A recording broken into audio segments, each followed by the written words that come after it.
Assalamualaikum warahmatullahi wabarakatuh. Pada kesempatan kali ini, saya akan mempresentasikan tentang pembinaan olahraga usia dini cabang olahraga bola voli. Sebelumnya, perkenalkan, nama saya Bagus Prasetyo, NIM 62114191051. Gambaran umum cabang olahraga bola voli. Permainan bola voli termasuk salah satu olahraga yang diminati oleh banyak orang, termasuk masyarakat Indonesia. Di Indonesia sendiri sudah terbentuk organisasi Persatuan Bola Voli seluruh Indonesia yang bertanggung jawab memantau perkembangan olahraga ini di dalam negeri. Permainan yang satu ini bisa dimainkan oleh siapa saja. Secara umum, untuk bisa bermain bola voli memerlukan 2 regu, masing-masing 6 orang, dan juga lapangan voli, bola beserta netnya. Bola voli merupakan olahraga yang menggunakan bola berbahan karet atau kulit dan dimainkan secara berkelompok oleh 2 tim. Setiap tim terdiri dari 6 orang pemain yang area permainannya dipisahkan oleh net. Tujuan olahraga ini adalah memukul bola hingga melewati net sekaligus menjatuhkannya ke lantai lapangan di area lawan. Olahraga bola voli diciptakan pertama kali oleh William G. Morgan di sekitar abad 19. William G. Morgan dahulunya bekerja di Young Men's Christian Association di Massachusetts, khususnya di bidang pendidikan jasmani. Selanjutnya, yang pertama, pemasalan. Pemasalan berasal dari kata masal, yang artinya mengikut sertakan atau melibatkan orang banyak. Sedangkan pemasalan olahraga secara khusus merupakan suatu upaya untuk menanamkan dasar-dasar keterampilan gerak dalam usaha mencari bibit-bibit atlet yang berbakat dengan kondisi fisik dan mental yang sehat dan kuat untuk dikembangkan dalam mencapai prestasi yang tinggi. Ada beberapa metode yang digunakan diantaranya sebagai berikut. Yang pertama, menyediakan sarana dan prasarana olahraga yang memadai di kelompok-kelompok bermain, taman kanak-kanak, dan sekolah dasar. Yang kedua, menyiapkan tenaga pengajar olahraga yang mampu menggerakkan kegiatan olahraga di sekolah. Ketiga, mengadakan pertandingan persahabatan antar sekolah atau antar kelas. Yang keempat, memberikan motivasi pada siswa baik internal maupun eksternal melalui berbagai program. Yang kelima, mengadakan demonstrasi pertandingan atlet-atlet berprestasi. Yang keenam, merangsang minat anak-anak untuk berolahraga melalui media massa, TV, video, elektronik, game, dan lainnya. Yang ketujuh, melakukan kerjasama antar sekolah dan masyarakat, khususnya orang tua. Pada tahapan pemasalan ini, tentu saja target sasaran utamanya adalah anak-anak usia dini. Pemasalan bisa dilakukan di tiap-tiap sekolah mulai dari TK sampai SD. Selain di sekolah-sekolah, pemasalan juga bisa dilakukan di tempat bermain anak-anak dan menjadikannya sebagai target sasaran pemasalan olahraga.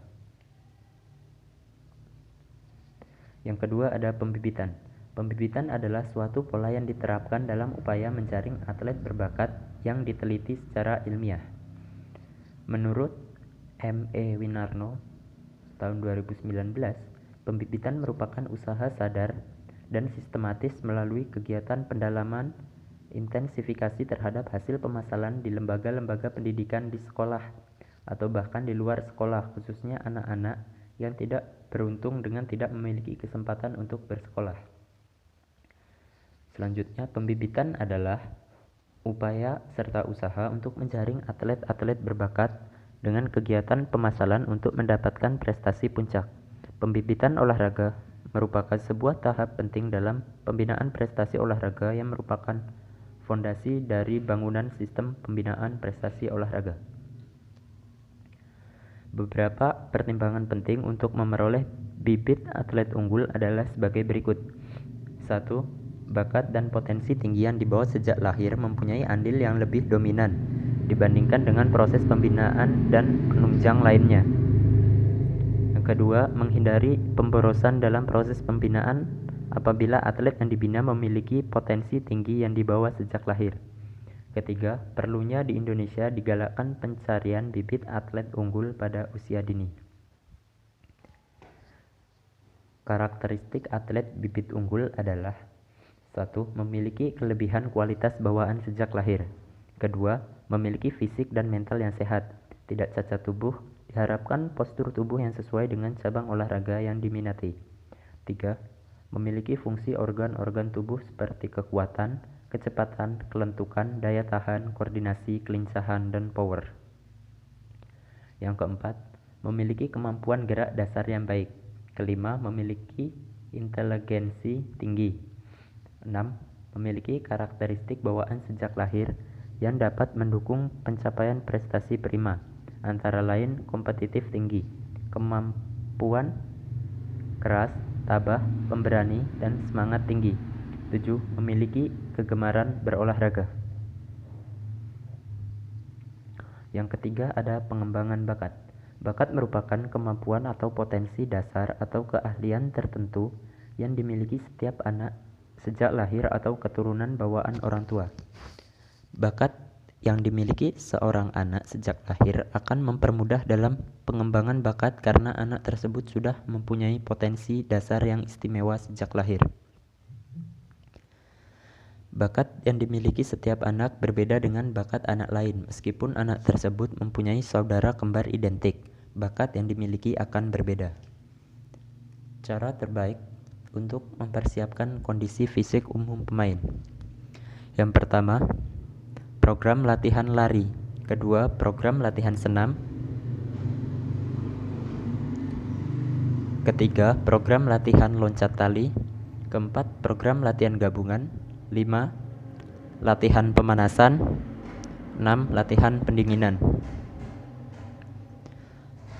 Program latihan bola voli untuk pemula. Yang pertama, servis. Servis adalah pukulan permulaan suatu permainan. Namun dari segi taktik, servis merupakan suatu serangan awal. Yang kedua, passing. Passing adalah teknik mengoperkan bola kepada teman satu tim. Passing merupakan langkah awal penyusunan serangan kepada lawan. Ketiga, smash. Smash adalah serangan utama berupa pukulan keras ke daerah lawan. Teknik ini bertujuan untuk memenangkan pertandingan. Keempat, blocking. Blocking atau membendung bola merupakan upaya pertahanan serangan yang dilakukan suatu tim dari serangan keras lawan.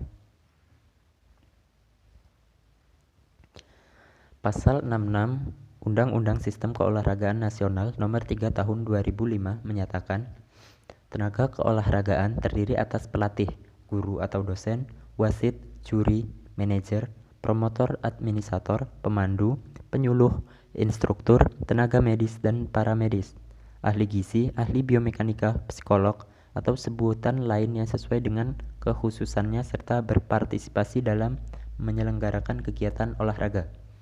Tenaga keolahragaan yang bertugas dalam setiap organisasi olahraga dan atau lembaga olahraga wajib memiliki kualifikasi dan sertifikat kompetensi yang dikeluarkan oleh induk organisasi cabang olahraga yang bersangkutan dan atau instansi pemerintah yang berwenang. Tenaga keolahragaan bertugas menyelenggarakan atau melakukan kegiatan keolahragaan sesuai dengan bidang keahlian dan atau kewenangan tenaga keolahragaan yang bersangkutan. Pengadaan tenaga keolahragaan sebagaimana dimaksud pada ayat 1 dilaksanakan melalui penataran atau pelatihan oleh lembaga yang khusus untuk itu.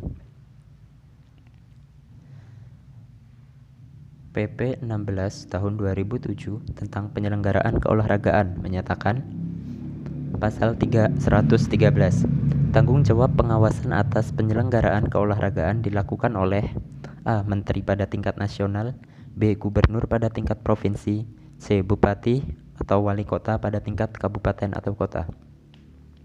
Kedua, pedoman pengawasan atas penyelenggaraan keolahragaan sebagaimana dimaksud pada ayat 1 diatur lebih lanjut dengan peraturan menteri. Pasal 114 menyatakan pengawasan atas penyelenggaraan keolahragaan dilakukan dengan prinsip transparansi dan akuntabilitas. Pasal 115 pengawasan atas penyelenggaraan keolahragaan ditujukan untuk menjamin agar penyelenggaraan keolahragaan berjalan sesuai dengan perencanaan dan ketentuan peraturan perundang-undangan. Pasal 117 Menteri, gubernur, bupati, atau wali kota melakukan pengawasan melalui pengendalian internal, koordinasi, pelaporan, monitoring, dan evaluasi. Pengawasan sebagaimana dimaksud dalam pasal 117 meliputi pengendalian internal dilakukan dengan cara memantau, mengevaluasi, dan menilai unsur kebijakan, prosedur, pengorganisasian, personil, perencanaan, penganggaran, pelaporan, dan supervisi dari penyelenggara kegiatan keolahragaan. Koordinasi dilakukan secara vertikal internal, hierarki intrasektoral, lintas sektoral, dan instansional multisektoral. Ketiga, pelaporan dilakukan secara berkala sesuai prinsip akuntabilitas dan transparansi. Keempat, monitoring dilakukan melalui pemantauan, pengkajian, atau penilaian informasi mengenai permasalahan dan penyelenggaraan keolahragaan, dan evaluasi dilakukan melalui penilaian kinerja penyelenggaraan keolahragaan. Evaluasi dalam cabang olahraga bola voli. Menurut Gabbard, tahun 1987, proses evaluasi merupakan langkah pertama untuk mengetahui atau mengamati perubahan. Latihan merupakan suatu proses untuk mencapai prestasi maksimal yang dilakukan secara bertahap dan kontinu serta membutuhkan waktu yang lama. Evaluasi merupakan salah satu prasyarat yang harus dilakukan untuk mengetahui perubahan yang telah dialami atlet akibat latihan yang dilakukan. Tanpa adanya proses evaluasi, maka proses latihan tidak bisa teramati secara objektif. Menurut Richard, objek evaluasi yang dilakukan pada cabang olahraga bola voli melibatkan beberapa kategori, yaitu kebugaran fisik, keterampilan, kognitif, afektif, dan perkembangan individu sosial. Kesimpulan, proses latihan untuk mencapai prestasi maksimal bukan suatu usaha yang sederhana dan instan. Latihan harus dilaksanakan secara sistematis dan metodis yang berdasarkan kepada ilmu pengetahuan dan teknologi. Dari makalah ini dapat disimpulkan ada dua hal yang harus diperhatikan dalam proses berlatih untuk mencapai prestasi secara maksimal, yaitu proses pengidentifikasian bakat harus dilakukan untuk mencari atlet yang mempunyai bakat dan potensi sesuai dengan cabang olahraga bola voli. Proses evaluasi harus dilakukan untuk mengetahui perkembangan atlet dalam berlatih. Aspek yang diukur melibatkan komponen fisik atau psikomotor, komponen keterampilan, komponen kognitif, komponen afektif, komponen perkembangan individu sosial. Terima kasih. Sekian presentasi dari saya. Wassalamualaikum warahmatullahi wabarakatuh.